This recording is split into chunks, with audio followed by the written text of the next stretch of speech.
এক লাফে 14 টাকা বেড়ে বোতলজাত সয়াবিনের লিটার 189 টাকা, খোলা তেলে বাড়ল 12 টাকা। বিশ্ববাজারের সঙ্গে সমন্বয় রাজস্ব আয় বাড়াতেই সিদ্ধান্ত। আবেদন ছাড়াই রাজুকের প্লট বরাদ্দ, জালিয়াতির মামলায় হাসিনা জয় সহ 29 জনের বিরুদ্ধে গ্রেফতারি পরোয়ানা। ব্রিটিশ এমপি টিলিপ সিদ্দিকের বিরুদ্ধে মামলা। প্রধান উপদেষ্টার সঙ্গে বিএনপির বৈঠক, কাল নির্বাচনের রোডম্যাপ চাইবেন নেতারা। 5 বছর ক্ষমতায় থাকার বক্তব্য নিজের নয়, জনগণের, বললেন স্বরাষ্ট্র উপদেষ্টা। ক্যাম্পাসে উত্তেজনা, কুয়েট ভিসির পদত্যাগ দাবিতে বিক্ষোভ। রাজশাহীতে পলিটেকনিক শিক্ষার্থীদের আন্দোলন, ঢাকা ও সিটি কলেজ ছাত্রদের সংঘর্ষ। এবং কংক্রিটের দেয়ালে বন্দী শহরে শিশুর শৈশব, বাড়ছে প্রযুক্তি নির্ভরতা, নেতিবাচক প্রভাব ফেলছে মানসিক স্বাস্থ্যের উপর, বলছেন বিশেষজ্ঞরা। রাষ্ট্রীয় উদ্যোগের তাগিদ।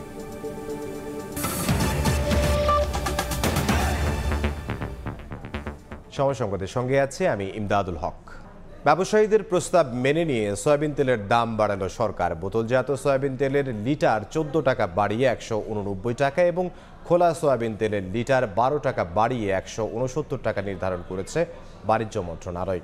আন্তর্জাতিক বাজারের সঙ্গে সমন্বয় করার পাশাপাশি রাজস্ব আদায় বাড়াতেই দাম বাড়ানোর সিদ্ধান্ত বলে জানিয়েছেন বাণিজ্য উপদেষ্টা। বিশ্ববাজারে দাম কমলে আবার সমন্বয় করা হবে বলেও জানান তিনি।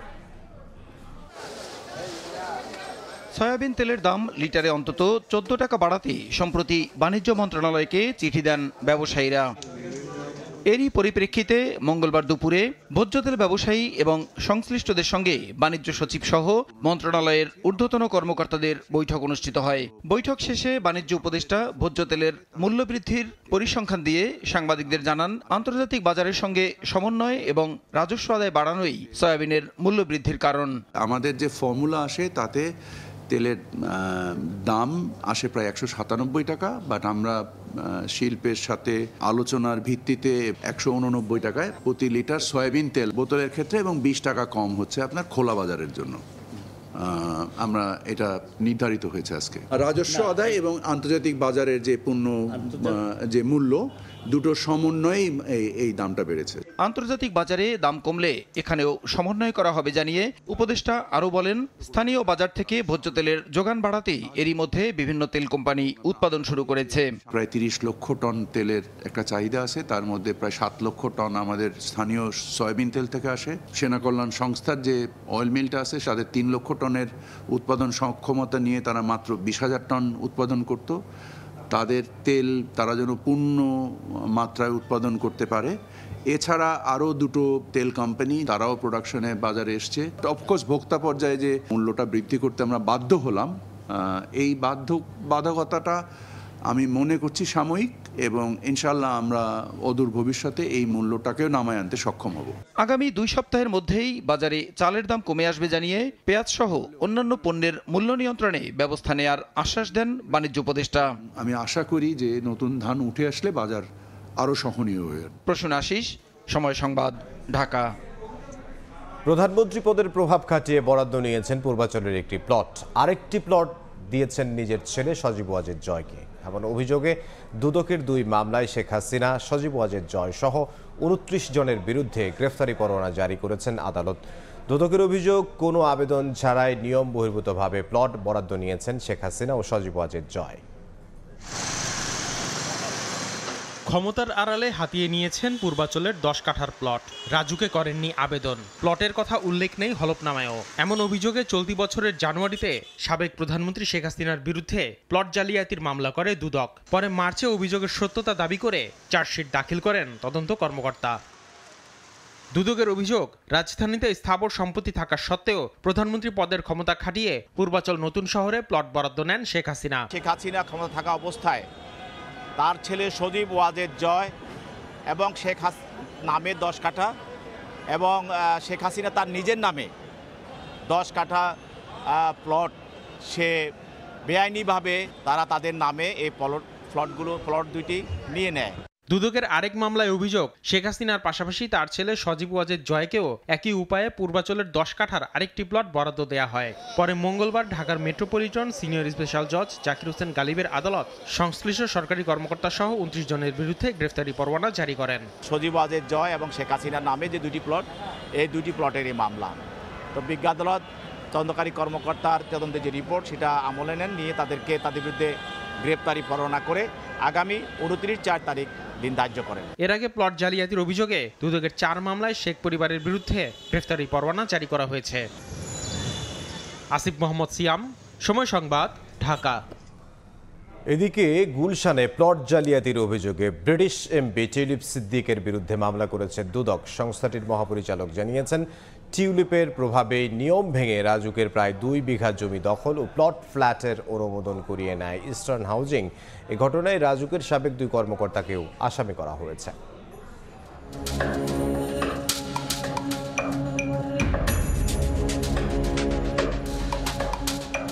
1964 সালে রাজধানীর গুলশান 2-এর বহুতল ভবনের 2 বিঘার এই জায়গাটিকে 99 বছরের জন্য হস্তান্তর না করার সত্ত্বে পূর্ব পাকিস্তানের সাবেক প্রধান বিচারপতি ইমাম হোসেন চৌধুরীকে তৎকালীন ঢাকা ইমপ্রুভমেন্ট ট্রাস্ট বরাদ্দ দেয়।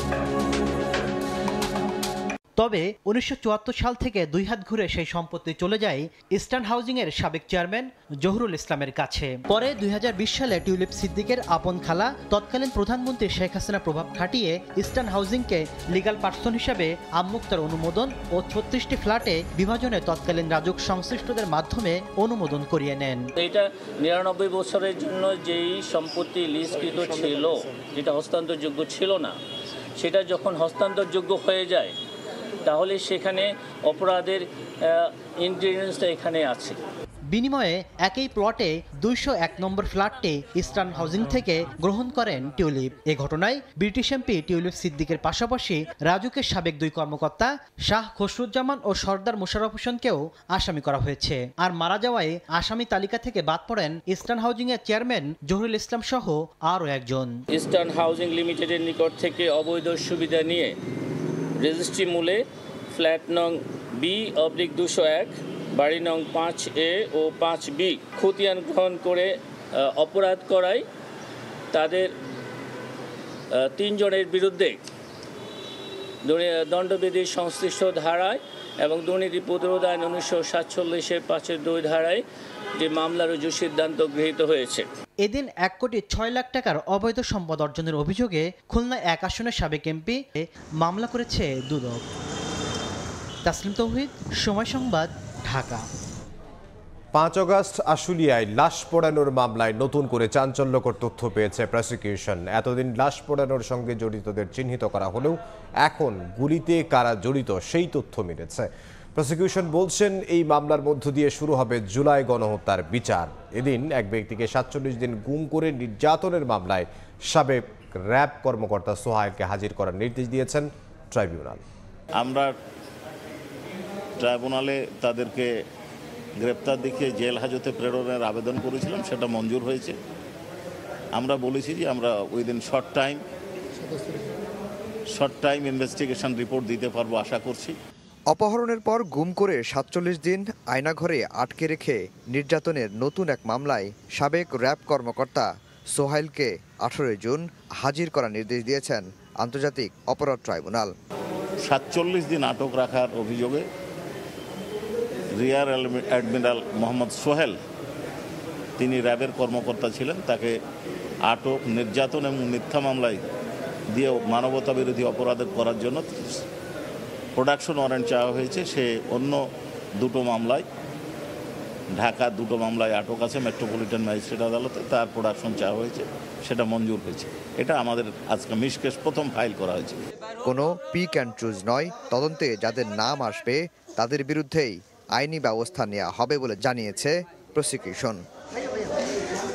আফজাল হোসেন, সময় সংবাদ, ঢাকা। কাল প্রধান উপদেষ্টা ডক্টর মোহাম্মদ ইউনূসের সঙ্গে বৈঠকে বসছে বিএনপি। নির্বাচনের রোডম্যাপ সহ সমসাময়িক বিষয়ে আলোচনা হবে বলে জানিয়েছেন দলটির নেতারা। অংশ নেবেন মির্জা ফখরুল ইসলাম আলমগীরের নেতৃত্বে প্রতিনিধি দল। অনির্বাচিত সরকারের ক্ষমতায় থাকার মেয়াদ নিয়ে নানা কথাবার্তা গণতন্ত্রের জন্য শুভ বার্তা নয় বলেও মন্তব্য করেছেন বিএনপি নেতারা। বুধবার রাষ্ট্রীয় অতিথি ভবন যমুনায় প্রধান উপদেষ্টা ডক্টর মোহাম্মদ ইউনূসের সঙ্গে বৈঠকে বসবে বিএনপি মহাসচিব মির্জা ফখরুল ইসলাম আলমগীরের নেতৃত্বে শীর্ষ পর্যায়ের একটি প্রতিনিধি দল। সেদিন দুপুর 12টায় হবার কথা এই বৈঠক। চলতি বছরের ডিসেম্বর থেকে আগামী জুনের মধ্যে জাতীয় সংসদ নির্বাচনের কথা বলে আসছেন প্রধান উপদেষ্টা এবং তার দফতর। এমন ঘোষণায় আশ্বস্ত নয় দলটি। তাই সুনির্দিষ্ট রোডম্যাপ ঘোষণার বিষয়টি বৈঠকে প্রাধান্য পাবে বলে মনে করেন দলের সিনিয়র নেতারা। একটা নির্দিষ্ট রোডম্যাপ দেওয়া উচিত, রোডম্যাপ আসা উচিত। সে কারণে আগামীকাল আমাদের দলের শীর্ষ পর্যায়ের যারা আমাদের নীতি নির্ধারক তারা সরকারের কাছে অ্যাপয়েন্টমেন্ট চেয়েছেন, সরকারও অ্যাপয়েন্টমেন্ট দিয়েছে। আগেও যেভাবে কথা বলেছে এখনও জনগণের প্রত্যাশা পূরণে যা যা প্রয়োজন সেই কথাগুলো দল বলবে বলে আমি আশা করি। এছাড়াও নির্বাচন কমিশনকে তিনি যেন আদেশ দেন জাতীয় সংসদ নির্বাচনের প্রস্তুতি সহ অন্যান্য কাজ সম্পন্ন করার। 1.5 বছর আগে বিএনপির দেওয়া 31 দফা বাস্তবায়নে জাতির কাছে বিএনপি প্রতিশ্রুতিবদ্ধ বলেও জানান নেতারা। আমরা চাই অনতিবিলম্বে একটি নির্বাচন, যে নির্বাচনের মাধ্যমে জনগণ সরকার কায়েম হবে, সে সরকারি মূল সংস্কারগুলো হাত দিবে। এখন এই সরকারের এত দায়িত্ব না যে মূল সংস্কারগুলো ধরে নির্বাচনকে বিলম্বিত করা। নির্বাচন বিলম্বিত মানে জনগণের সরকার বিলম্বিতে সরকার গঠন করা। এদিকে 17 এপ্রিল জাতীয় ঐক্যমত্য কমিশনের সঙ্গে বৈঠক রয়েছে বিএনপির। শাতিলা শারমিন, সময় সংবাদ, ঢাকা। আওয়ামী লীগকে নিষিদ্ধ করায় প্রথম সংস্কার বলে মনে করেন এনডিএম চেয়ারম্যান ববি হাজ্জাজ। মঙ্গলবার দুপুরে জাতীয় ঐকমত্য কমিশনের সঙ্গে বৈঠক শেষে সাংবাদিকদের একথা জানান তিনি। সংবিধান সংস্কার কমিশনের দেয়া 166টি প্রস্তাবের মধ্যে 100টিরও বেশি প্রস্তাবের সঙ্গে একমত পোষণ করেছে এনডিএম। ববি হাজ্জাজ জানান, জাতীয় নির্বাচনের আগে স্থানীয় সরকার নির্বাচন প্রত্যাখ্যান, সংবিধানে বহুত্ববাদ, 2 বারের বেশি প্রধানমন্ত্রী না হওয়া সহ একাধিক প্রস্তাবে আপত্তি জানায় এনডিএম। সেই সঙ্গে সদ্য ঘোষিত একটি রাজনৈতিক দলকে বিশেষ সুবিধা দিতে জনপ্রশাসন মন্ত্রণালয় থেকে প্রতি জেলা উপজেলায় নাগরিক কমিটি গঠনের প্রস্তাবেরও বিরোধিতা করেন ববি হাজ্জাজ।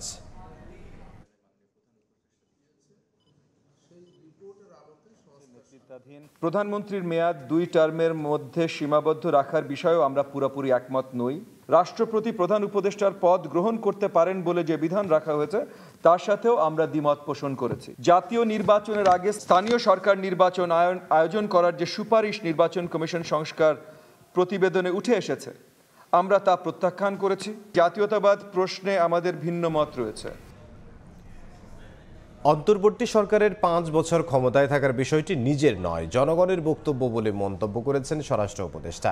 সকালে স্বরাষ্ট্র মন্ত্রণালয়ে আইন শৃঙ্খলা সংক্রান্ত কোর কমিটির বৈঠক শেষে সাংবাদিকদের প্রশ্নের জবাবে তিনি কথা বলেন। এ সময় চট্টগ্রামে নববর্ষ উদযাপনের মঞ্চ ভেঙে ফেলা প্রসঙ্গে বলেন, ভবিষ্যতে যেন আর এমন কোনো অঘটন না ঘটে তার ব্যবস্থা নেওয়া হচ্ছে। এদিকে বিশেষ ক্ষমতা আইনে আটক মডেল মেঘনা আলমের প্রতি বেআইনি কিছু করা হয়নি বলে জানিয়েছেন স্বরাষ্ট্র মন্ত্রণালয়ের দায়িত্বপ্রাপ্ত প্রধান উপদেষ্টার বিশেষ সহকারী খোদাবক্স চৌধুরী। আইন আছে বলেই বিশেষ আইন ব্যবহার হচ্ছে বলেও মন্তব্য করেন তিনি। জনগণ বলছে, আমি তো কিছুই বলি নেই। ওখানে আপনার সাংবাদিকরা ছিল, এরা শুনছে, এরা বলছে, আমি তো কিছুই বলি নেই। আপনারা ওইটা বলছেন যে আমি বলছি, আমি কিন্তু ভাই কিছু বলি নেই। আমাদের যদি চেষ্টার কোনো ত্রুটি থাকে আপনারা বলেন যে আপনার চেষ্টার ত্রুটি ছিল। আমরা চেষ্টা করে যাচ্ছি। জীবনদান এই ঘটনাটা ঘটার পরে আমি নিজেও কথা বলছি যে এটা কেন, এই কী হচ্ছে, ভবিষ্যতে যেন না হয় আমরা চেষ্টা করি। আমরা কিন্তু রাঘব বোয়াল কারে ছাড় দিচ্ছি না, কিন্তু এখন রাঘব বোয়ালটা তো আমার জালে আসতে হবে। আমার জালে আসার আগ পর্যন্ত তো আমি তারে ধরতে পারতেছি না। আমার জালে যেটাই আসতেছে আমরা কিন্তু ওইটারই ধরতেছি। আগামী জাতীয় সংসদ নির্বাচনের ব্যালট নির্দেশিকা সহ 43 ধরনের সরঞ্জাম মুদ্রণ নিয়ে সরকারি প্রেসের সঙ্গে বৈঠক করেছে নির্বাচন কমিশন। এসব কাজে 2,30,000 রিম কাগজ প্রয়োজন বলে জানিয়েছেন তারা। বৈঠক শেষে ইসি সচিব জানান, কার্যাদেশ পাওয়ার পর সর্বোচ্চ 4 মাসের মধ্যে ছাপা কার্যক্রম সম্পন্ন করতে হবে। ত্রয়োদশ জাতীয় সংসদ নির্বাচনের প্রস্তুতি বেশ জোরে সোরেই নিতে শুরু করেছে নির্বাচন কমিশন। এবার ব্যালট পেপার সহ 21 রকমের ফর্ম, 17 প্রকার প্যাকেট, 5 ধরনের পরিচয়পত্র, আচরণবিধি, প্রতীকের পোস্টার, নির্বাচন পরিচালনা ও প্রশিক্ষণ ম্যানুয়াল, নির্দেশিকা সহ নানা রকমের কাগজ ছাপাতে হবে ইসিকে, যে কাজ করে থাকে সরকারি প্রিন্টিং প্রেস।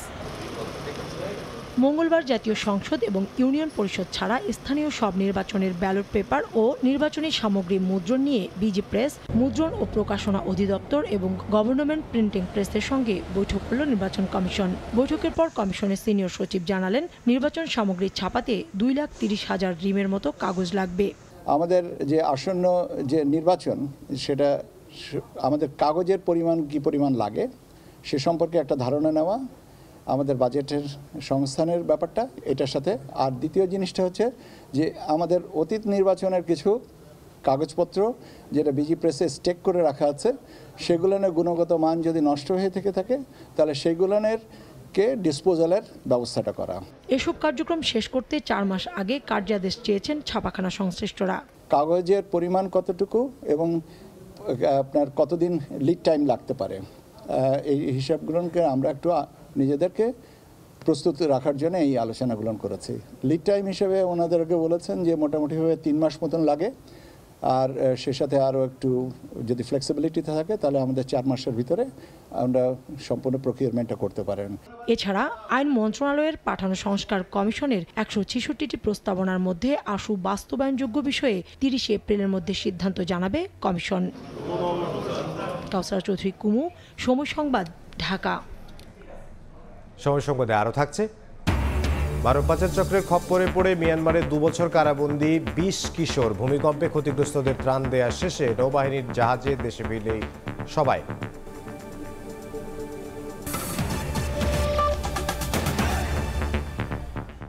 আগামী মে মাসে ডাকসু নির্বাচনের জন্য গঠন করা হবে নির্বাচন কমিশন ও চূড়ান্ত করা হবে ভোটার তালিকা। নির্বাচনের অগ্রগতির বিষয়ে গণমাধ্যমে পাঠানো এক টাইমলাইন এমন তথ্য জানায় ঢাকা বিশ্ববিদ্যালয় কর্তৃপক্ষ। তবে এখনও চূড়ান্ত হয়নি ভোটের তারিখ। বিশ্ববিদ্যালয় প্রশাসন বলছে, ছাত্র সংগঠনগুলোর সঙ্গে বৈঠকের পর ভোটের দিনক্ষণ চূড়ান্ত করা হবে। আর নির্বাচনের পথে এই অগ্রগতিকে ইতিবাচক হিসেবে দেখছেন শিক্ষার্থীরা। তবে অতীতের মতো বিতর্কিত কোনো নির্বাচন চান না তারা। শাকির আহমেদের রিপোর্ট। ঢাকা বিশ্ববিদ্যালয়ের সিদ্ধান্ত গ্রহণ প্রক্রিয়ায় শিক্ষার্থীদের স্বার্থ রক্ষার প্ল্যাটফর্ম ডাকসু, কিন্তু বছরের পর বছর এই ছাত্র সংসদ নিষ্ক্রিয় থাকায় বারবার উপেক্ষিত শিক্ষার্থীদের স্বার্থ। তাদের দাবির পরিপ্রেক্ষিতে বর্তমান প্রশাসন দায়িত্ব নেয়ার পর গত ডিসেম্বর থেকে ডাকসু নির্বাচন নিয়ে শুরু হয়েছে তোড়জোড়। মঙ্গলবার ডাকসু নির্বাচনের টাইমলাইন প্রকাশ করে নানা পদক্ষেপের কথা জানায় বিশ্ববিদ্যালয় কর্তৃপক্ষ, যেখানে বলা হয় গঠনতন্ত্রের বিভিন্ন ধারা সংশোধন করে তা ছাত্র সংগঠনগুলোর কাছে পাঠানো হয়েছে, আর আচরণবিধি সিন্ডিকেটের চূড়ান্ত অনুমোদনের অপেক্ষায় আছে। নির্বাচনের অগ্রগতির বিষয়ে আরও বলা হয়, মে মাসের প্রথমার্ধে প্রধান রিটার্নিং কর্মকর্তা ও রিটার্নিং কর্মকর্তা নিয়োগ সহ নির্বাচন কমিশন গঠন করা হবে। আর মের মাঝামাঝিতে প্রশাসনের সঙ্গে পরামর্শ করে ভোটার তালিকা চূড়ান্ত করবে কমিশন। এই অগ্রগতিকে ইতিবাচক হিসেবে দেখছেন শিক্ষার্থীরা। তবে সুষ্ঠু পরিবেশ নিশ্চিত করার দাবি তাদের। অন্যথায় আগের মতো বিতর্কিত নির্বাচনের আশঙ্কা ছাত্রছাত্রীদের।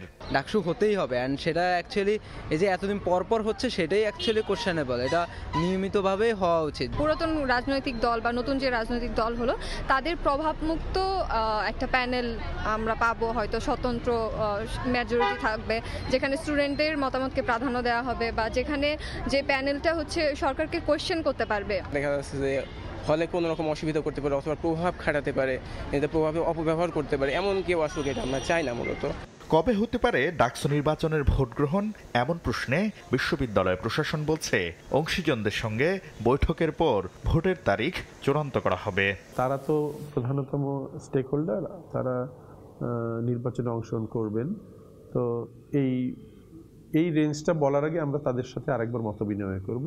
পরিবেশ নিশ্চিত করতে ছাত্র সংগঠনগুলোর পাশাপাশি শিক্ষার্থীদের দায়িত্বশীল আচরণের আহ্বান কর্তৃপক্ষের। কিন্তু আমরা মনে করছি শাকির আহমেদ, সময় সংবাদ, ঢাকা।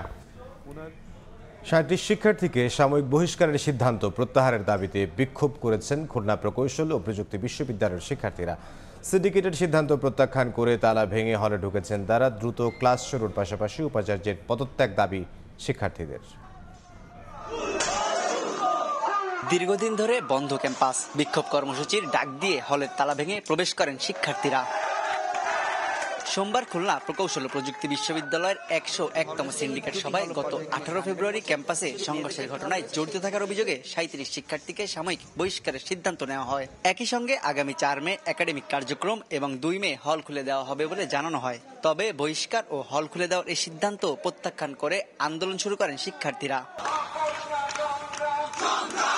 সোমবার রাত থেকেই উত্তাল হয়ে ওঠে ক্যাম্পাস। মঙ্গলবার সকালে আবারও বিক্ষোভ করেন শিক্ষার্থীরা। এ সময় অবিলম্বে ক্লাস শুরুর পাশাপাশি উপাচার্যের পদত্যাগ দাবি করেন তারা। পরে মূল ফটকের তালা ভেঙে হলে প্রবেশ করেন। হাসান মিয়া নামে একজন লোক, ঠিক আছে, উনি হচ্ছে গিয়ে কি মামলাটা করেন 22 জন শিক্ষার্থী নামে, যেটা সম্পূর্ণ ভিত্তিহীন। আমরা হলে উঠতে পেরেছি, যদিও প্রশান্তে কোনো সদুত্তর অথবা হচ্ছে প্রশান্তে কোনো আশানুরূপ কোনো সিদ্ধান্ত আসেনি হল খোলার ব্যাপারে। আমরা নতুন ভিসির আন্ডারে নতুন তদন্ত কমিটি গঠন করে সুষ্ঠুভাবে এই তদন্তটা কমপ্লিট করতে পারি। এই বিষয়ে কথা বলতে চাইলে উপাচার্য বা বিশ্ববিদ্যালয়ের দায়িত্বশীল কেউ সাড়া দেননি। না, এগুলো আমি বলতে পারিনি, শুধু সিদ্ধান্তটা বলে দিলাম। গত 18 ফেব্রুয়ারি কুয়েটে ছাত্র রাজনীতি বন্ধের দাবিকে কেন্দ্র করে সংঘর্ষের ঘটনায় শতাধিক শিক্ষার্থী আহত হয়। পরে 25 ফেব্রুয়ারি সিন্ডিকেট সভায় একাডেমিক কার্যক্রম ও আবাসিক হল বন্ধ ঘোষণা করে কর্তৃপক্ষ। তানজিম আহমেদ, সময় সংবাদ, খুলনা। এদিকে সংঘর্ষের ঘটনায় 37 কুয়েট শিক্ষার্থীর বহিষ্কার আদেশ প্রত্যাহারের দাবি জানিয়েছেন বুয়েট শিক্ষার্থীরা। দুপুরে বুয়েটে মানববন্ধনে শিক্ষার্থীরা বলেন, যাদের উপর হামলা করা হয়েছে তাদেরকেই বহিষ্কার করা হয়েছে এবং তাদের নামে মিথ্যা মামলা দেয়া হয়েছে। এদিন দুপুরে ঢাকা বিশ্ববিদ্যালয়ের মধুর ক্যান্টিনে সংবাদ সম্মেলন করে গণতান্ত্রিক ছাত্র সংসদ দাবি করে হামলা পরিচালনায় কুয়েট ভিসির সংশ্লিষ্টতার অভিযোগ এনে তার পদত্যাগ, ঘটনার নিরপেক্ষ পুনঃতদন্ত সহ 5 দফা দাবি জানানো হয়।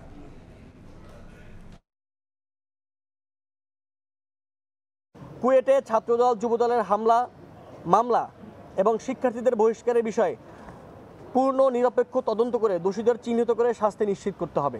আগামী 24 ঘন্টার মধ্যে শিক্ষার্থীদের নামে মামলা এবং বহিষ্কার আদেশ প্রত্যাহার করতে হবে। কুয়েটের ভিসি ডক্টর মোহাম্মদ মাসুদকে আগামী 24 ঘন্টার মধ্যে পদত্যাগ করতে হবে। 6 দাবিতে রাজশাহীতে রেল গেইটে সড়ক অবরোধ করে বিক্ষোভ করেছেন পলিটেকনিক ইনস্টিটিউটের শিক্ষার্থীরা। দাবি পূরণ না হওয়া পর্যন্ত আন্দোলনের ঘোষণা তাদের। এদিকে শিক্ষার্থী হেনস্থার প্রতিবাদে বিক্ষোভ কর্মসূচি পালন করেছেন চট্টগ্রাম বিশ্ববিদ্যালয়ের শিক্ষার্থীরা। অভিযুক্তদের বিচার সহ দ্রুত ক্যাম্পাসের নিরাপদ পরিবেশের দাবি জানান তারা। স্লোগানে মুখর পুরো এলাকা।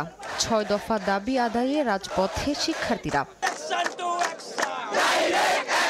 মঙ্গলবার দুপুরে রাজশাহী নগরীর রেলগেট এলাকা 3 ঘন্টা অবরোধ করে রাখে পলিটেকনিক ইনস্টিটিউটের শিক্ষার্থীরা। জুনিয়র ইনস্ট্রাক্টর পদে ক্রাফট ইনস্ট্রাক্টরের অবৈধ পদোন্নতির রায় হাইকোর্টের মাধ্যমে বাতিল, ডিপ্লোমা ইন ইঞ্জিনিয়ারিং কোর্সে যে কোনো বয়সে ভর্তির সুবিধা বাতিল সহ 6 দফা দাবি জানান তারা। এসএসসি এইচএসসি দুইজনে আমরা একসাথে আসছি, কিন্তু তারা কর্মচারী, আমরা স্টুডেন্ট, তাহলে একটা কর্মচারী কিভাবে আমাদেরকে শিক্ষা দেয়? একই দাবিতে ময়মনসিংহ পলিটেকনিক ইনস্টিটিউটের শিক্ষার্থীরা সংবাদ সম্মেলনে 24 ঘন্টার আলটিমেটাম দেন। দাবি আমাদের যৌক্তিকগুলো না মানা হয়, আমরা আগামী 24 ঘন্টার মধ্যে রাজপথ দখল করব। এদিকে শিক্ষার্থী হেনস্থার প্রতিবাদে চট্টগ্রাম বিশ্ববিদ্যালয়ের মূল ফটক আটকে রেখে বিক্ষোভ করেন সহপাঠীরা। শিক্ষার্থীরা জানান, সোমবার রাজনীতি বিজ্ঞান বিভাগের এক শিক্ষার্থীকে সিএনজি চালিত অটোরিকশা ধাক্কা দিলে বাকবিতণ্ডা হয়। এর জেরে স্থানীয় কয়েকজন ওই শিক্ষার্থীকে মারধর করেন। দ্রুত ক্যাম্পাসে সিএনজি অটোরিকশা চালকদের পরিচয়পত্র রাখা, চকটাকার বাস চালু করা সহ বেশ কয়েকটি দাবি জানান তারা। বাইকে চট্টগ্রাম বিশ্ববিদ্যালয়ের লোগো দেখে খেপে যায়, খেপে আমার উপরে অ্যাটাক করে। যে ড্রাইভার তাকে চিহ্নিত করা হয়েছে, তাকে আমরা সমিতির মাধ্যমে তাকে এনে তার ব্যবস্থা গ্রহণ করব।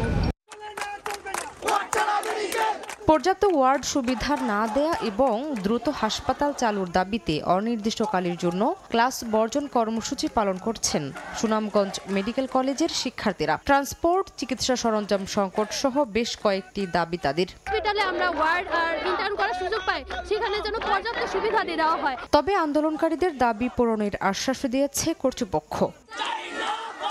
শামিমা শাম্মী, সময় সংবাদ।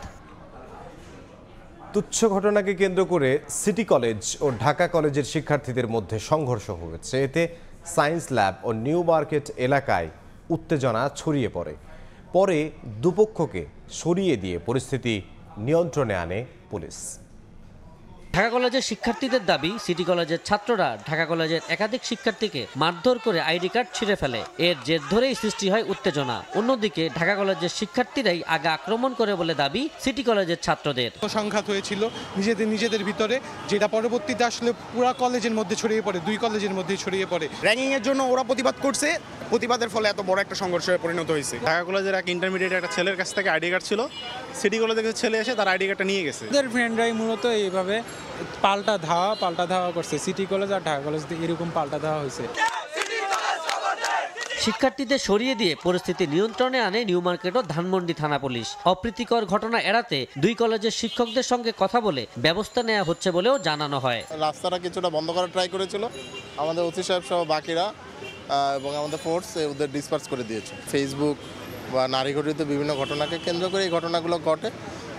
তবে আমরা চেষ্টা করছি ওদের সাথে কথা বলার, বিশেষ করে সিনিয়র স্যারদের, আমাদের থেকে ওদের যে senior sir, principal sir, vice principal স্যারদের কথা বেশি শুনে আমরা চেষ্টা করছি তাদের মাধ্যমে এই ঘটনাগুলো সলভ করার। তো 2 পক্ষই আহত আছে, তো আমরা ঘটনাটা আরও সুষ্ঠুভাবে তদন্ত করার ট্রাই করছি যে প্রকৃত ঘটনাটা কী বা কেন ঘটলো।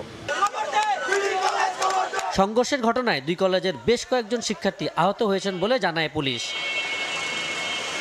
আবু সাইদ নিশান, সময় সংবাদ, ঢাকা।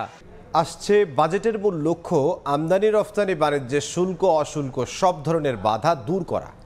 আবারও ব্যবসায়ীদের এই প্রতিশ্রুতি দিলেন এনবিআর চেয়ারম্যান। তৈরি পোশাক ও বস্ত্র খাতের শীর্ষ সংগঠন বিজিএমইএ, বিকেএমইএ ও বিটিএমইএ এর দাবির মুখে এই প্রতিশ্রুতি দেন তিনি। এদিকে জনমাধ্যম, কর কাঠামো ও বেসরকারি বিশ্ববিদ্যালয়ের শিক্ষার্থীদের ভ্যাট মুক্ত পড়াশোনার সুযোগ দেওয়ার পরামর্শ দিয়েছে পিআরআই ও বাংলাদেশ অর্থনীতি সমিতি। একদিকে চাহিদা মতো নিরবচ্ছিন্ন জ্বালানির সংকট, অন্যদিকে সময় মতো রপ্তানি বাজারে পণ্য সরবরাহের চ্যালেঞ্জ। এমন বাস্তবতা তুলে ধরে আসছে বাজেটে সোলার সিস্টেমে আরোপিত সব ধরনের ভ্যাট ট্যাক্স অব্যাহতির দাবি জানিয়েছে নিট তৈরি পোশাক প্রস্তুতকারক ও রপ্তানিকারকদের শীর্ষ সংগঠন বিকেএমইএ। মঙ্গলবার দুপুরে রাজধানীর আগারগাঁওয়ে জাতীয় রাজস্ব বোর্ড ভবনে আয়োজিত প্রাক বাজেট আলোচনায় কর্পোরেট কর সুবিধার দাবি জানায় বিজিএমইএ। আর এইচএস কোড জটিলতা দূর করার পাশাপাশি রিসাইকেল পণ্যে ভ্যাট প্রত্যাহারের দাবি জানায় বিটিএমএ। তুলা ইম্পোর্ট করি, আমাকে একটা বন্ড দিতে হয়, এই ডিসপোজটা সুতা বানানোর জন্য ব্যবহার হবে। তাহলে 20% তো দ্বিতীয় কোনো ব্যবহার নাই, তাহলে কেন আমি এই ধরনের নন টেরিফ ব্যারিয়ার দেখি? এ সময় সাধারণ মানুষকে স্বস্তি দিতে সহায়ক কর কাঠামো ও শুল্ক নীতির তাগিদ দেন অর্থনীতিবিদরা। বেসরকারি বিশ্ববিদ্যালয়ে আরোপিত 15% ভ্যাট অব্যাহতিরও পরামর্শ দেন তারা। দাবি শুনে এনবিআর চেয়ারম্যান জানান, দেশের মানুষকে স্বস্তিতে রেখে বাণিজ্যিক কর্মকাণ্ড এগিয়ে নিতে কাজ করছে সংস্থাটি। আমাদের এবারের বাজেটের মূল বিষয়টাই হচ্ছে আমাদের রেভিনিউ কালেকশন বাড়াতে হবে এবং আমাদের ব্যবসায়ীদের তাদের যে বিজনেস করার পরিবেশ সেটাকে যতটা সম্ভব সহজ করে দেওয়া, তাদের পথে যত বাধা আছে এগুলো দূর করে দেওয়া। আলোচনায় ক্ষুদ্র মাঝারি উদ্যোক্তাদের ব্যবসায়িক ভোগান্তি দূর করার সুনির্দিষ্ট প্রস্তাব তুলে ধরে এসএমই ফাউন্ডেশন।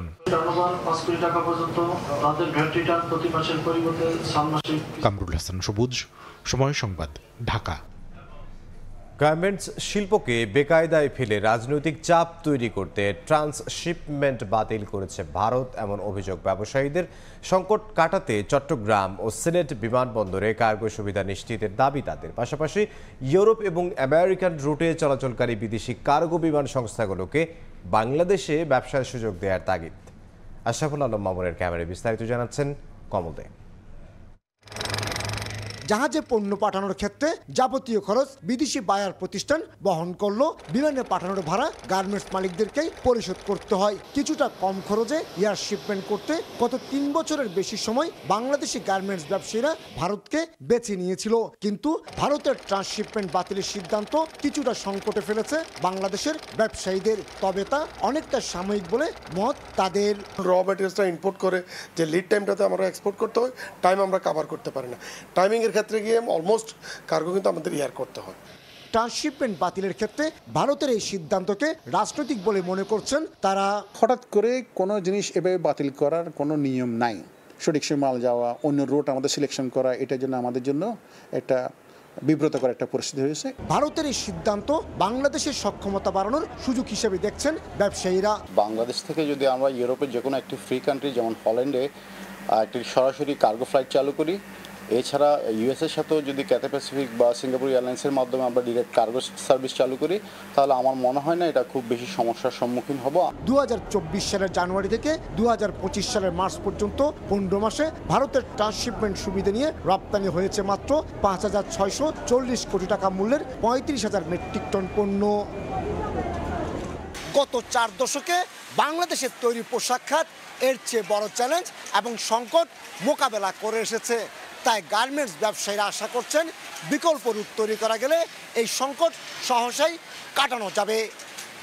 চট্টগ্রামের বায়েজিদ শিল্পাঞ্চল থেকে কমল দে, সময় সংবাদ।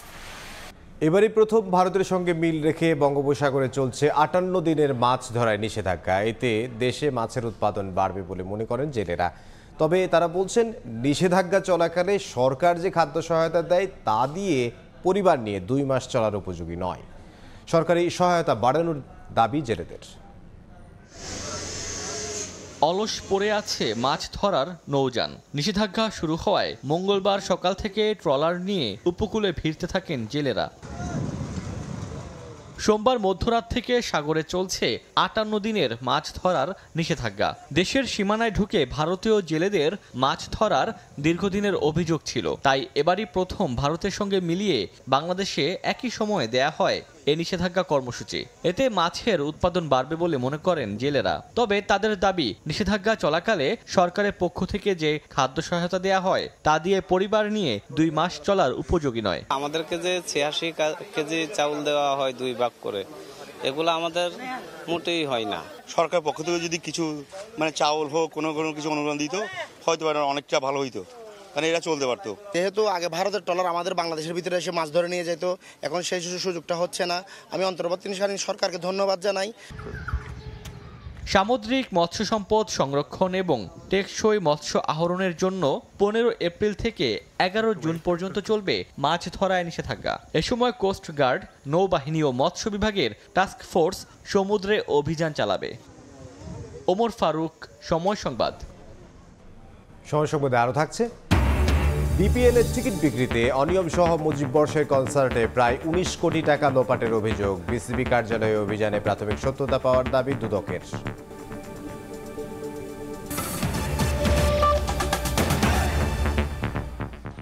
মানব পাচার চক্রের খপ্পরে 2 বছর ধরে মিয়ানমারের কারাবন্দী ছিল 20 কিশোর। ভূমিকম্পে ক্ষতিগ্রস্তদের ত্রাণ দেয়া শেষে নৌবাহিনীর জাহাজে দেশে ফিরল সবাই।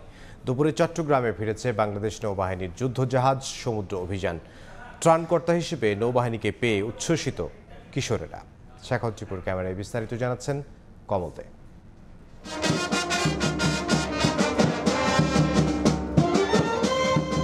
নেভাল বেইজে নৌ সদস্যদের বাজানো নানা বাদ্যযন্ত্রের তালে নোঙ্গর করে মিয়ানমার থেকে ফেরা যুদ্ধজাহাজ সমুদ্র অভিযান। ভূমিকম্পে বিধ্বস্ত মিয়ানমারে মানবিক সহায়তা মিশন শেষ করে এই জাহাজে করে দেশে ফিরে আসেন নৌ সেনা এবং ফায়ার সার্ভিসের উদ্ধারকারী সদস্যদের পাশাপাশি চিকিৎসক ও নার্সের 55 জনের দলটি। সকল লোক রাস্তায় তারা ভয়ে ছিল, আমরা যাওয়ার পরেও দেখছি ভয়ে ছিল। এরপরে আমরা আমাদের যে কাজের জন্য কিছু সে কাজ যেখানে সম্ভব সেটা করছি। এই দলটিকে বরণ করে নেন চট্টগ্রাম নৌ অঞ্চল প্রধান রিয়ার অ্যাডমিরাল মীর এরশাদ আলী। তবে এই জাহাজেই 2 বছর পর দেশে ফিরে আসার সুযোগ পেয়েছে 20 কিশোর, যারা মানব পাচারকারী চক্রের কবলে পড়ে সমুদ্রপথে মালয়েশিয়া যাওয়ার সময় মিয়ানমার বাহিনীর হাতে আটক হয়ে কারাগারে ছিল। প্রত্যাবর্তন সম্পর্কিত কার্যক্রম শেষে সংশ্লিষ্ট কর্তৃপক্ষের নিকট আনুষ্ঠানিকভাবে তাদের হস্তান্তর করা হবে। মিয়ানমার কারাগারে বন্দী থাকা অবস্থায় যখন দেশে ফিরে আসার সব সম্ভাবনা ক্ষীণ হয়ে আসছিল, তখন ত্রাণকর্তা হিসেবে নৌবাহিনীকে পেয়ে উচ্ছ্বসিতই কিশোর দল। দালালের বিক্রি করে দেওয়ার পরে একদিন রাখছে ওইখানে টেকনাফের মধ্যে একটা পাহাড়ের উপর গুদামে।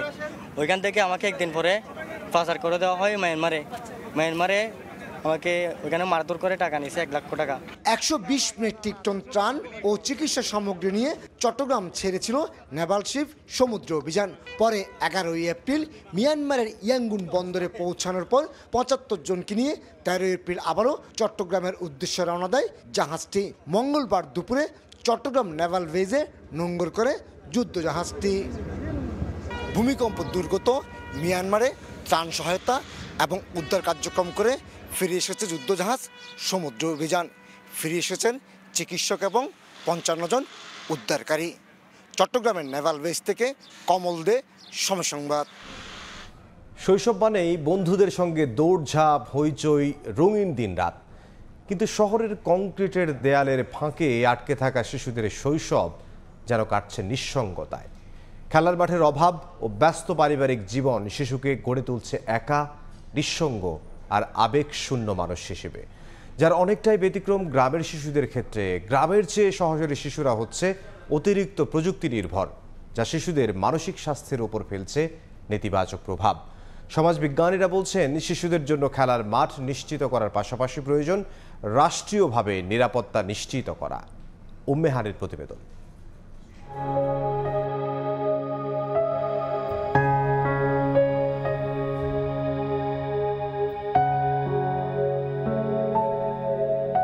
কংক্রিটের দেয়ালে বন্দি জীবন, আলো আঁধারির মাঝে তীব্র এক দীর্ঘশ্বাস। শূন্যতা কাটাতে বারান্দার গ্রিল পেরিয়ে ওপাশে বন্ধু খোঁজার চেষ্টা, দূরত্বের মাঝেও খেলার সঙ্গী খোঁজার ব্যাকুলতা নিয়ে এভাবেই শহুরে শৈশব কাটছে প্রজ্ঞার। দল বেঁধে মাঠে হাড়ে রেড়ে করে দৌড়, বাঁধনহারা দুরন্ত শৈশব। কালের পরিক্রমায় সবই এখন স্মৃতি, সম্পর্কের সীমানাও যেন এখন আটসাট। তাই তো ঘরের কোণে বসে মোবাইলে কার্টুনের রঙিন দুনিয়ায় হারিয়ে যাওয়া শহরের শিশুদের নেই কোনো বন্ধুত্ব, নেই খেলায় মেতে ওঠার আনন্দ। বেশি একটা মাঠ নাই, বাসায় খেলি বসে বসে। আমরা খেলি, আমাদের খেলা অতটা সুযোগ সুবিধা হয় না, আমাদের ভাইয়েরা খেলে, অন্যরা খেলে, এর জন্য আমাদের মাঠ একদম কম হয়ে যায়। বিশ্ব স্বাস্থ্য সংস্থার মতে একটি শিশুর সুস্বাস্থ্যের জন্য প্রয়োজন 1 ঘন্টা শারীরিক সক্রিয়তা, যা শহরের শিশুরা একেবারেই পাচ্ছে না। এর ফলে তারা রঙিন শৈশব তো হারাচ্ছে বটেই, তার সাথে তারা হয়ে পড়ছে অতিরিক্ত প্রযুক্তি নির্ভর।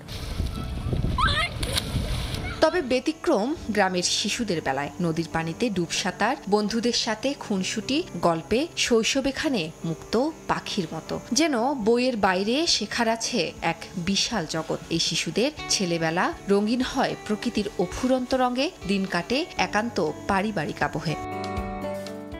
গবেষণা বলছে, শহরের শিশুরা ঘরের বাইরে খেলার সুযোগ পায় দিনে গড়ে 1 থেকে 2 ঘন্টা, যেখানে গ্রামের শিশুরা পায় 4 থেকে 5 ঘন্টা। এছাড়াও 2022 সালে প্রকাশিত এক গবেষণা অনুসারে দেশের স্কুলগামী কিশোর কিশোরীদের 73.5% মাঝেই রয়েছে মানসিক চাপজনিত লক্ষণ, যার মধ্যে গ্রামীণ কিশোর কিশোরীদের মধ্যে চাপ দেখা যায় সবচেয়ে কম, যা প্রায় 32%।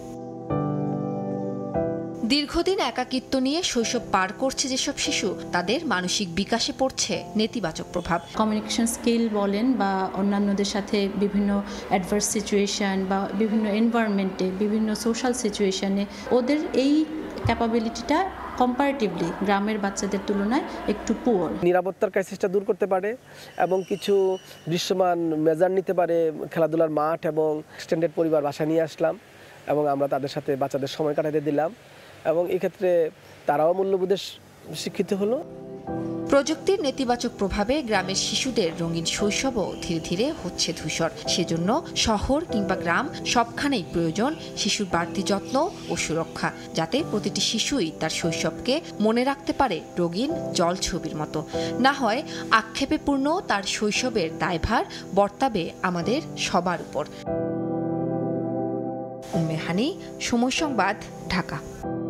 বাংলা বর্ষবরণের অন্যতম অনুষঙ্গ হালখাতা। কালের বিবর্তনে বিলুপ্তির পথে বাঙালির শত বছরের এই ঐতিহ্য এখন আর চোখে পড়ে না। তবে ঐতিহ্য ধরে রাখতে পুরান ঢাকার ব্যবসায়ীরা পালন করছেন হালখাতার আনুষ্ঠানিকতা। লাল মলাটের নতুন খাতায় লিপিবদ্ধ করেন নতুন বছরের হিসাব।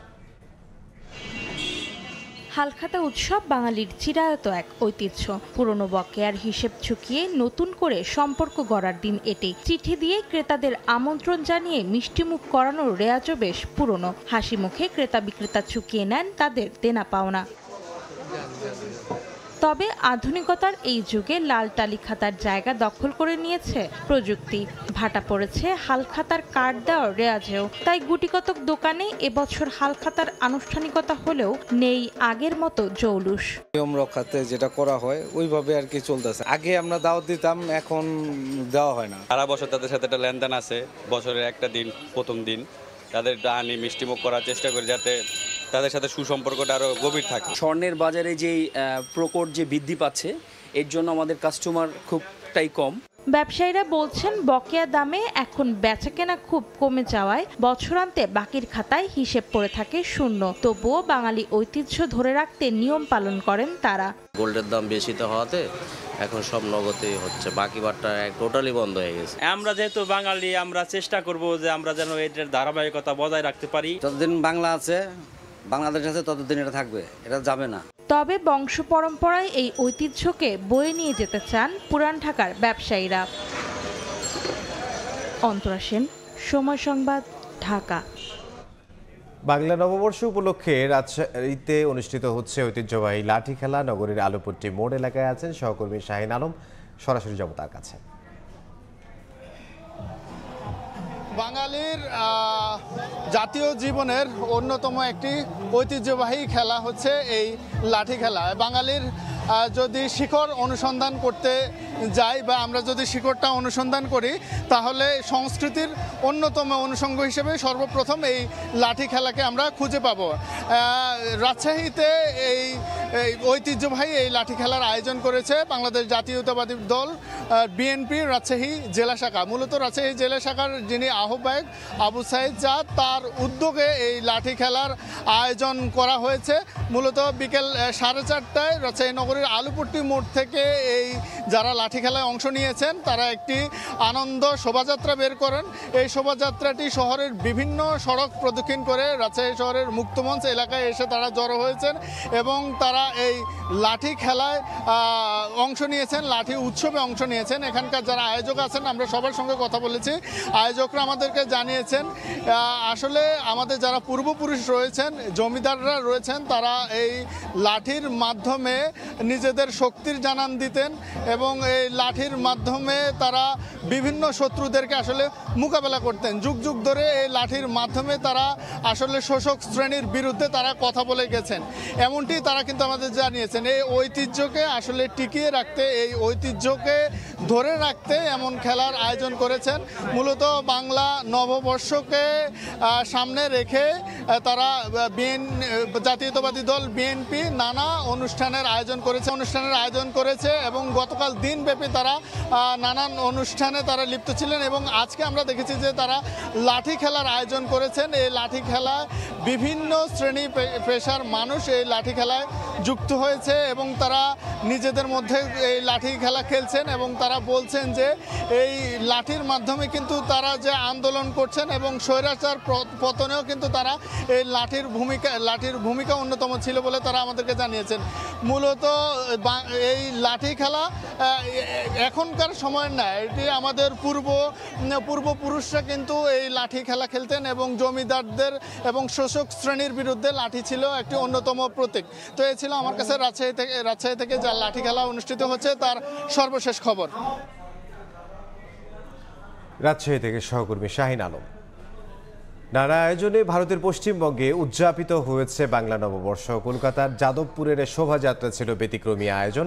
বিস্তারিত জানাচ্ছেন সুব্রত আচার্য, ছবি তুলেছেন বিশ্বজিৎ দাস।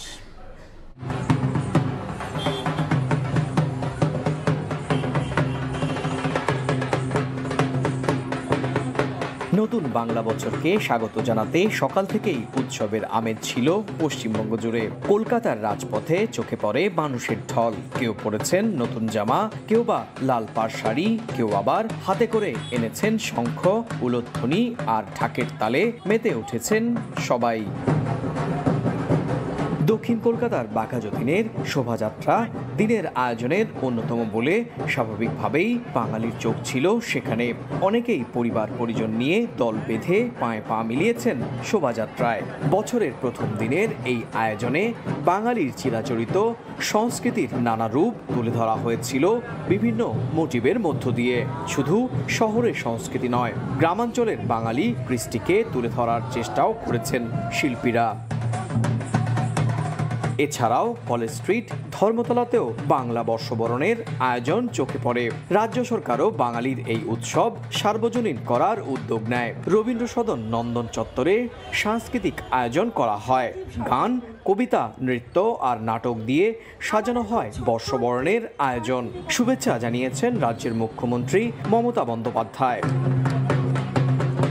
ভারতীয় পঞ্জিকা অনুসারে এপ্রিলের 15 তারিখ উদযাপন করা হয় বাংলা বছরের প্রথম দিন পয়লা বৈশাখ।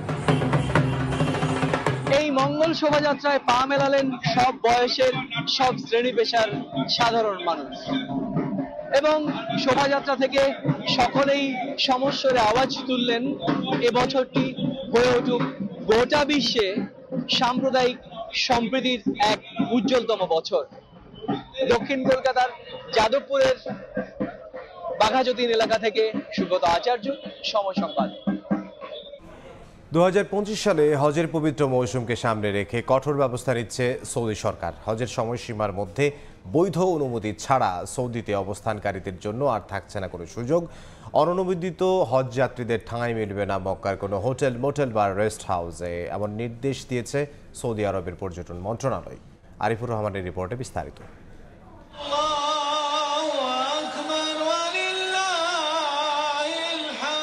চলতি বছর পবিত্র হজ মৌসুমে অনুমোদন বা হজের তাসরিস ছাড়া অবৈধভাবে মক্কায় অবস্থান করতে পারবেন না হজ যাত্রীরা। ঠাঁই হবে না কোনো হোটেল, মোটেল বা রেস্ট হাউসে। 29 এপ্রিল থেকে শুরু হয়ে হজ শেষ না হওয়া পর্যন্ত কার্যকর থাকবে এই নির্দেশনা। জননিরাপত্তা এবং হজের পবিত্রতা রক্ষার স্বার্থে সম্প্রতি এমন সিদ্ধান্ত নিয়েছে সৌদি কর্তৃপক্ষ। নিয়মিত টহল দেবেন আইন শৃঙ্খলা বাহিনীর সদস্যরা। সরকারি আদেশ অমান্যকারীদের বিরুদ্ধে নেওয়া হবে কঠোর আইনি ব্যবস্থা। স্থানীয় বাসিন্দাদেরও অবৈধ হজ যাত্রীদের আশ্রয় না দিতে সতর্ক করা হয়েছে। প্রতি বছর লাখ লাখ মুসল্লি হজ পালনে সৌদি আরবে আসেন, তবে অনেকেই বৈধ ভিসা বা অনুমতি ছাড়াই প্রবেশ করেন। কেউ কেউ আবার স্থায়ীভাবে থেকে যাওয়ারও চেষ্টা করেন। এই প্রবণতা রুখতে সম্প্রতি নথিবিহীন অভিবাসীদের বিরুদ্ধে কঠোর অবস্থানে সৌদি সরকার। এদিকে 29 এপ্রিলের মধ্যে যাদের ওমরা ভিসার মেয়াদ শেষ তাদের সৌদি আরব ত্যাগের নির্দেশ দেওয়া হয়েছে। হজের পবিত্রতা রক্ষায় সরকারের এমন পদক্ষেপ আগামীতে আরো কড়াকড়ি হবে বলে ধারণা করা হচ্ছে। আরিফুর রহমান, সময় সংবাদ, সৌদি আরব। মুজিব বর্ষ উপলক্ষে বিসিবি আয়োজিত কনসার্ট থেকে প্রায় 19 কোটি টাকা লোপাটের প্রমাণ পেয়েছে দুদক। এছাড়া বিপিএল এর টিকিট বিক্রিতে অনিয়ম, তৃতীয় বিভাগ কোয়ালিফিকেশনের দল নির্বাচনে অবৈধ আর্থিক লেনদেনের অভিযোগ আনা হয়েছে বিসিবির বিরুদ্ধে। আজ বিসিবিতে এক অভিযানের পর কথা জানান দুদকের সহকারী পরিচালক আল আমিন। আরও কিছু নথিপত্র হাতে পাওয়ার পর পরবর্তী কার্যক্রম সম্পর্কে জানাবে দুদক। এদিকে দুর্নীতি দমন কমিশনকে সর্বাত্মক সাহায্যের প্রতিশ্রুতি দিয়েছেন বিসিবির প্রধান নির্বাহী। দেশের পট পরিবর্তনের পর থেকেই গণমাধ্যমে উঠে আসে বিসিবির একের পর এক অনিয়মের গল্প। এতদিন সেগুলো নিয়ে দৃশ্যমান কোনো কার্যক্রম না থাকলেও এবার সেই অনিয়ম খুঁজে বের করতে বাংলাদেশ ক্রিকেট বোর্ডে হাজির দুর্নীতি দমন কমিশন। সত্যতা পেয়েছে নানা অভিযোগের।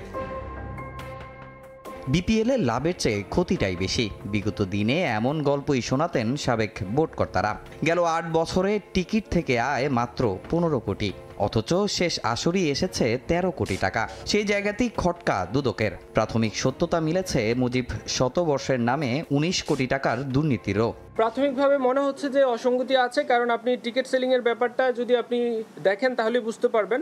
8 বছরে যেখানে 15 কোটি, 1 বছরেই 13 কোটি। এখানে ইন টোটালি প্রায় হচ্ছে 25 কোটি টাকার মতো হচ্ছে খরচ দেখানো হয়েছে, বাট অ্যাকচুয়াল খরচ হয়েছে 7 কোটি সামথিং।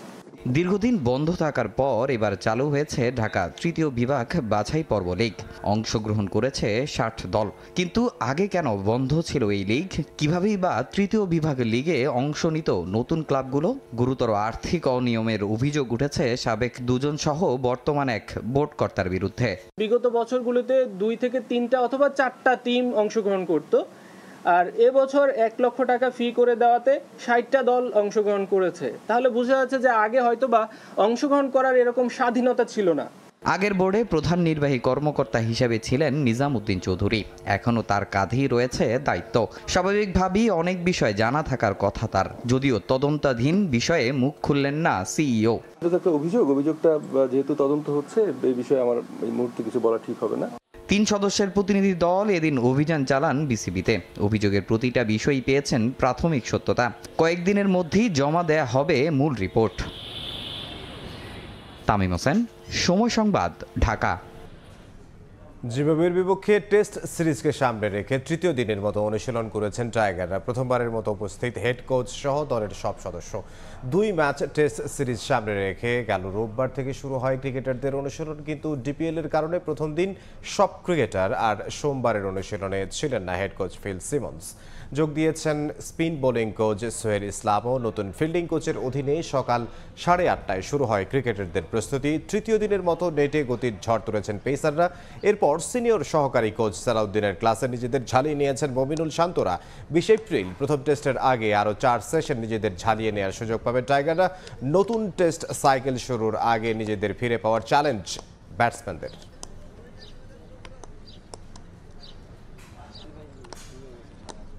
এই পর্যায়ে শীর্ষ সংবাদগুলো জানিয়ে দিচ্ছে আরও একবার। 1 লাফে 14 টাকা বেড়ে বোতলজাত সয়াবিনের লিটার 189 টাকা। খোলা তেলে বাড়ল 12 টাকা। বিশ্ববাজারের সঙ্গে সমন্বয় ও রাজস্ব আয় বাড়াতে সিদ্ধান্ত। আবেদন ছাড়াই রাজুকের প্লট বরাদ্দ জালিয়াতির মামলায় হাসিনা জয় সহ 29 জনের বিরুদ্ধে গ্রেফতারি পরোয়ানা। ব্রিটিশ এমপি টিউলিপ সিদ্দিকের বিরুদ্ধে মামলা। এবং প্রধান উপদেষ্টার সঙ্গে বিএনপির বৈঠক কাল। নির্বাচনের রোড ম্যাপ চাইবেন নেতারা। 5 বছর ক্ষমতায় থাকার বক্তব্য নিজের নয়, জনগণের বললেন স্বরাষ্ট্র উপদেষ্টা।